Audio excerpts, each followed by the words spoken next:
Comment devenir invulnérable? Je sais, c'est quelque chose qui fait rêver beaucoup de personnes. Dans cette vidéo, je vais te transmettre les clés et puis également les fonctionnements internes, les réglages internes qui potentiellement te permettront de devenir invulnérable.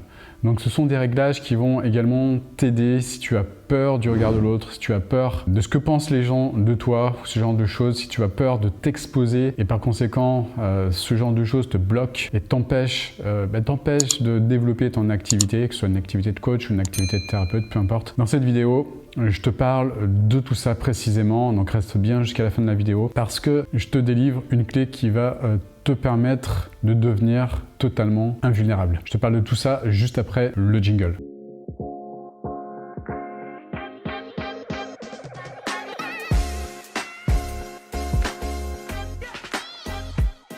Alors, devenir invulnérable, ça c'est quelque chose qui me faisait énormément fantasmer. À l'époque, quand j'ai commencé mon activité de coach, je voulais apparaître comme quelqu'un de fort. Je voulais que les gens disent de moi « Waouh, qu'est-ce qu'il est fort! Waouh, qu'est-ce qu'il est sûr de lui » ou ce genre de choses. Donc par conséquent, ce qui se passait à l'époque quand j'ai commencé, c'est que en permanence, je voulais montrer que j'étais fort. Je voulais montrer par exemple, et ça c'est encore une fois, c'est très masculin ce truc-là, je l'assume totalement, je voulais montrer que j'étais le type de gars qui s'était construit par lui-même, le self-made man. Et je voulais montrer que j'avais besoin de personne, que je pouvais y arriver tout seul, etc., que je voulais paraître vraiment le gars, c'est ça, le gars fort en fait. Pour paraître comme ça, ce qui se passait, c'est que j'adoptais tout un tas de stratégies et surtout une stratégie de masque. C'est-à-dire que j'avais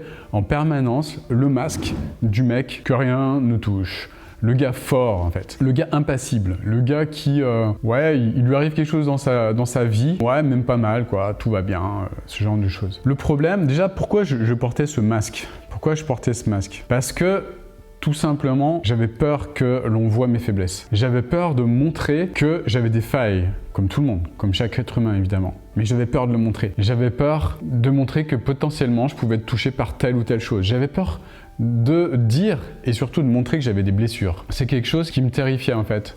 De montrer justement mes blessures et de montrer que je pouvais être un être qui pouvait potentiellement souffrir, que je souffrais de l'intérieur parfois, que parfois j'étais triste, que parfois j'avais des émotions, que parfois j'étais heureux, que parfois j'avais des sentiments de fierté, que parfois j'avais des sentiments de honte, que parfois j'avais des sentiments de tristesse, que parfois j'avais des sentiments de culpabilité, que parfois je vivais des sentiments d'injustice et que parfois ça m'empêchait de m'épanouir.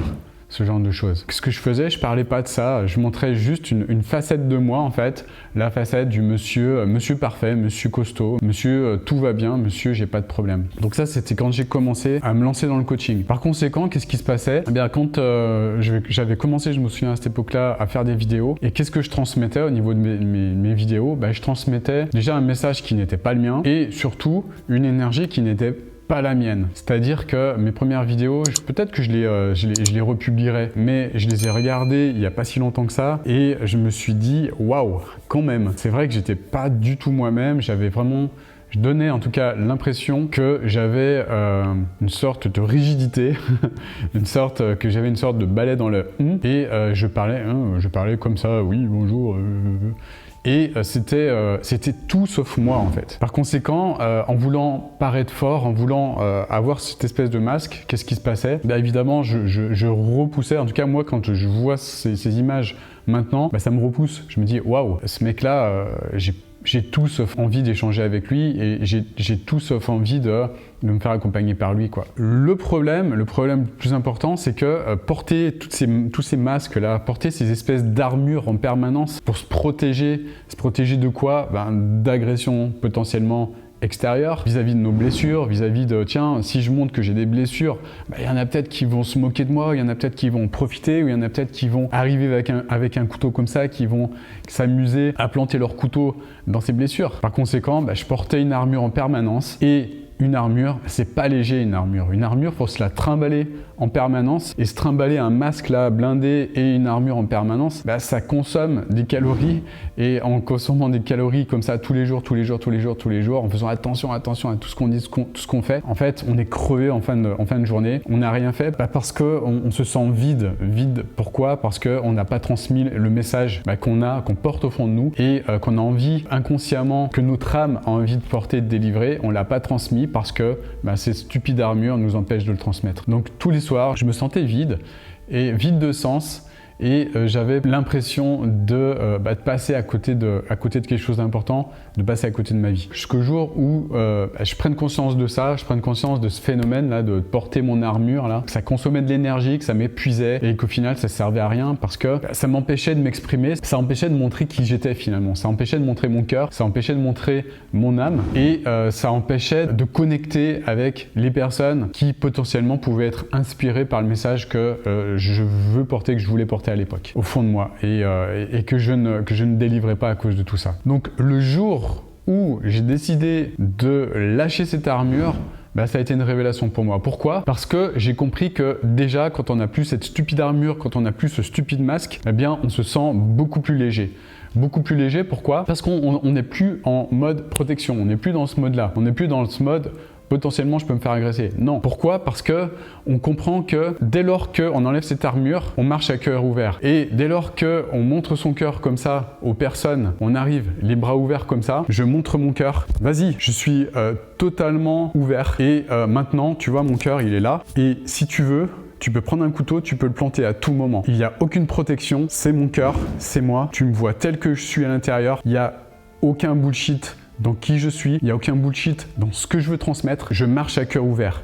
Et qu'est-ce qui se passe quand on marche et qu'on ouvre son cœur aux personnes de cette manière? Les personnes, même si elles ont un couteau, jamais elles vous le planteront dans le cœur. Pourquoi? Parce qu'on ne plante pas un couteau dans une personne qui offre son cœur comme ça.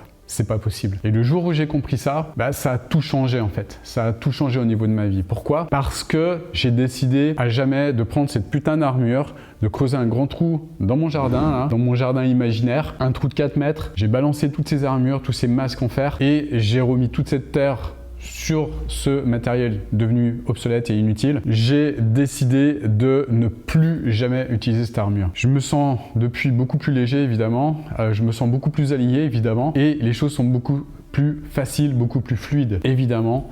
Une personne qui n'a plus de protection, une personne qui n'a plus rien à cacher, une personne qui n'a plus rien à se reprocher ou quoi que ce soit, elle ne craint absolument rien. Ça peut paraître paradoxal, mais pour devenir invulnérable, il faut montrer l'autre face de l'invulnérabilité. L'autre face, c'est quoi? C'est la vulnérabilité. L'un ne va pas sans l'autre. Si on veut connecter à l'invulnérabilité, il est impératif de connecter à la vulnérabilité. Donc montrer qu'on est vulnérable, montrer toutes ses faiblesses, montrer toutes ses erreurs, montrer toutes ses failles, montrer toutes ses blessures, se montrer tel qu'on est, avec ses défauts, ses imperfections, telles que l'on est. Dès lors qu'on accepte ses défauts, dès lors qu'on accepte ses blessures, dès lors qu'on accepte ses failles, qu'on en parle ouvertement et même avec humour, on ne craint plus rien. On devient invulnérable. Et c'est ça le secret des personnes qui sont invulnérables, c'est tout simplement montrer sa vulnérabilité. Alors je sais, c'est pas forcément évident, c'est pas forcément simple de montrer sa vulnérabilité, mais je t'invite à le faire dès maintenant, à choisir quelque chose là, maintenant, qui te challenge. Alors je sais que c'est un exercice qui n'est pas forcément évident, pas forcément simple. Le truc qui te challenge le plus, qui te fait vraiment peur, que tu as vraiment peur d'exprimer, exprime-le au monde, et je te garantis que ce truc-là, une fois que tu l'auras révélé, une fois que tu auras montré ta vulnérabilité, tu ne craindras absolument rien. Déjà, tu vas constater que les personnes autour de toi, le truc qui te challenge là maintenant, ils s'en foutent.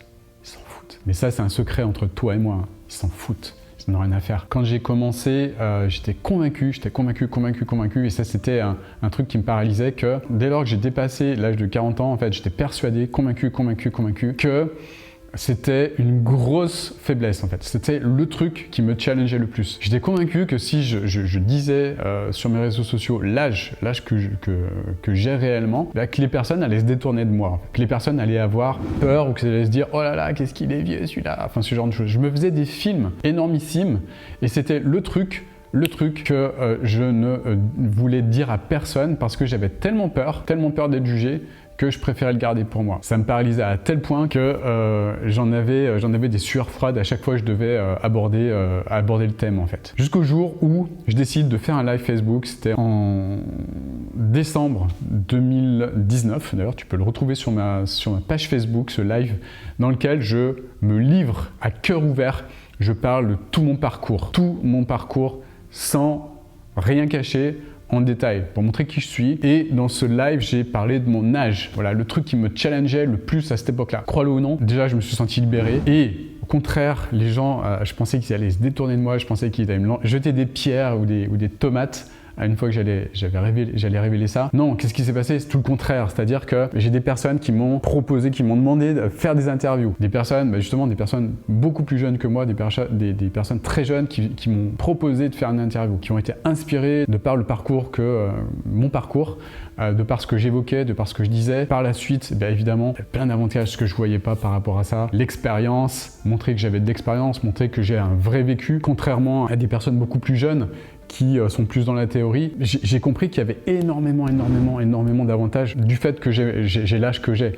J'ai eu énormément d'expérience professionnelle, j'ai appris tous les aspects coaching, tous les aspects techniques, j'ai appris de mes échecs et l'expérience de vie, c'est quelque chose qui est énorme en fait. Ça, je ne le voyais pas. Ça, je ne le voyais pas, ça me paralysait en fait. Tous les avantages que j'ai pu développer, que j'ai pu révéler grâce à ça, je ne les voyais pas, je les ai vus après avoir fait cet exercice. Donc c'est pour ça que je t'invite toi-même, je sais que c'est ultra challengeant, mais à faire cet exercice et je pense que c'est cet exercice qui a été en grande partie la base du décollage au niveau de mon business par la suite. Voilà, donc j'espère que cette vidéo t'a apporté de la valeur. Pour résumer, si tu veux devenir invulnérable, eh bien, montre ta vulnérabilité. C'est ça qui va te permettre de te connecter à toi et à ta puissance intérieure. Ta puissance de coach, ta puissance de thérapeute, ta puissance d'accompagnant. C'est ça et uniquement ça qui va te permettre de décoller et de passer à un autre niveau. Ouais, j'espère que cette vidéo t'a apporté de la valeur. Si c'est le cas, mets un like juste en dessous pour m'encourager à en faire d'autres sous ce format-là, plus développement personnel. Et puis, abonne-toi à cette chaîne si tu veux ne rien manquer de tout ce que j'ai prévu. La liste est très longue et j'ai prévu de sortir des vidéos inspirationnelles. Et dernier point, si toi-même tu veux mettre en place une activité de coach ou de thérapeute cartonne réellement, qui est connecté avec le cœur et qui veut transmettre son mouvement, transmettre ce pourquoi tu es là sur cette terre, j'ai créé spécialement pour toi une formation. Tu la trouves dans la description de cette vidéo juste en dessous. Tu cliques dessus, tu t'inscris, tu regardes, je te donne tout sans filtre de ce qui peut te permettre de passer à un autre niveau au niveau de ton activité d'accompagnant. Je te souhaite dans tous les cas une magnifique journée. Dernier point, n'hésite pas à commenter également en dessous pour me dire si cette vidéo t'a apporté de la valeur. Je lis tous les commentaires personnellement, j'y réponds personnellement.